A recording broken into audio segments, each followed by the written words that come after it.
ನಮಸ್ಕಾರ, ನಾನು ಸುನಿಲ್ ಹೊಸಕೋಟಿ. ಬೆಂಗಳೂರಿನಲ್ಲಿ ಇದ್ದಾನೆ ಒಬ್ಬ ಫ್ರಾಡ್ ಬಿಲ್ಡರ್. ಇವನ ಹತ್ತಿರ ದುಡ್ಡು ಕೊಟ್ಟಿದ್ರೆ ಸಿಗುತ್ತೆ ನಿಮ್ಮ ಕೈಗೆ ಚಿಪ್ಪು. ಬಡವರ ದುಡ್ಡು ತಿಂದು ತೇಗುತ್ತಿರುವ ಪುಂಡ ಪೋಖರಿ. ಇವನಿಗೆ ಪೊಲೀಸರೇ ಜಡ್ ಸೆಕ್ಯೂರಿಟಿ. ಅಥರ್ವ ಕನ್ಸ್ಟ್ರಕ್ಷನ್ ಕರ್ಮಕಾಂಡ. ಅಪಾರ್ಟ್ಮೆಂಟ್ ಹೆಸರಿನಲ್ಲಿ ಕೋಟ್ಯಾಂತರ ರೂಪಾಯಿ ವಂಚನೆ ಆರೋಪ.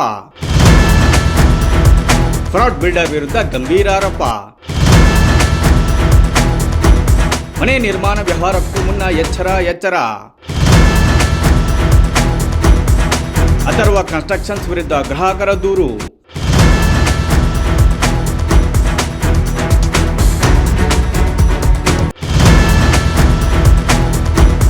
ದುಡ್ಡು ತಿಂದು ನಿಮ್ಮ ಕೈಗೆ ಕೊಡ್ತಾನೆ ಚಿಪ್ಪು.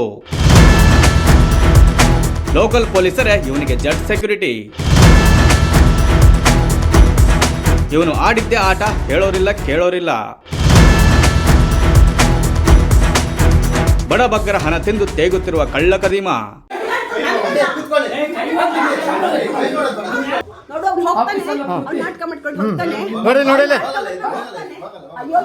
ಅಯ್ಯೋ ಎಲ್ಲ ಬಿಟ್ಟು ಬಂದೇನ್ರಿ ಅವನು. ಮೂರು ಬಿಟ್ಟ ಎಲ್ಲ ಕೆಟ್ಟ ಅಂದಂಗ ಅವನು. ಏನ್ ಮಾಡ್ತೀಯ? ಸಾಯಿಸ್ತೀಯನೋ? ಸಾಯಿಸೋ. ಇವನೇ ನೋಡಿ ಆ ಫ್ರಾಡ್ ಲೋಫರ್ ಬಿಲ್ಡರ್. ಇಲ್ಲಿ ದುಡ್ಡು ಹಾಕುವ ಮುನ್ನ ಒಂದು ಸಾರಿ ಯೋಚನೆ ಮಾಡಿ. ಬಣ್ಣದ ಮಾತುಗಳೇ ಇವನ ಬಂಡವಾಳ. ಇವನಿಗೆ ನೀವು ದುಡ್ಡು ಕೊಟ್ಟರೆ ಗೋವಿಂದ ಗೋವಿಂದ.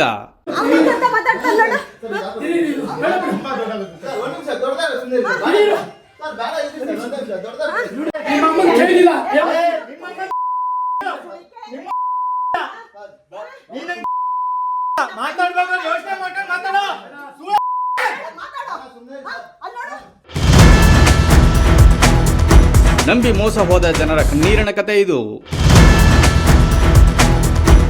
ಇಂಥವರ ಹೆಡೆಮುರಿ ಕಟ್ಟುವುದು ಯಾವಾಗ? ಅಧಿಕಾರಿಗಳೇ ಹಾಗೂ ಪೊಲೀಸರೇ ಲಂಚ ತಿಂದಿದ್ದು ಸಾಕು. ಬಡವರ ಕಣ್ಣೀರು ಒರೆಸಿ ನ್ಯಾಯ ಕೊಡಿಸುವುದು ಯಾವಾಗ? ಹಾಯ್, ನಮಸ್ಕಾರ. ನನ್ನ ಹೆಸರು ಉಷಾ ಅಂತ. ಅದು Shri Atharva construction and interiors private ಲಿಮಿಟೆಡ್ಗೆ ಒಂದು ಮನೆ ಮಾಡೋಕ್ಕೆ ನಾವೊಂದು ಅಮೌಂಟ್ ಕೊಟ್ಟಿದ್ದೀವಿ. ಇನ್ನೂ ಅದು ಕೆಲಸ ಏನು ಮಾಡಿಲ್ಲ. ಮತ್ತು ಅಗ್ರಿಮೆಂಟ್ ಕ್ಯಾನ್ಸಲ್ ಮಾಡಿಬಿಟ್ಟು ಚೆಕ್ ಕೊಟ್ಟಿದೆ. ಚೆಕ್ಕು ಬೌನ್ಸ್ ಆಯಿತು. 2 times ಚೆಕ್ ಬೌನ್ಸ್ ಆಯಿತು. ಫಸ್ಟ್ ಅಂದರೆ cheque sign mismatch, second ಅಂದರೆ ಪೇಮೆಂಟ್ ಸ್ಟಾಪ್ ಮಾಡ್ತೀವಿ. ಆ ಥರದ್ದೆಲ್ಲ ಫ್ರಾಡ್ ಕೆಲಸ ಮಾಡ್ತಾಯಿದ್ದೆ. ನಿಹಾಲ್ ಗೌಡ ಅಂತ ಅವರ ಹೆಸರು. ಅದೇ ಇನ್ನೂ ಅದು ಏನು ಮಾಡ್ತಾಯಿಲ್ಲ. ಅವರು ತುಂಬ ಫ್ರಾಡ್ ಮಾಡ್ತಾಯಿದ್ದೀನಿ.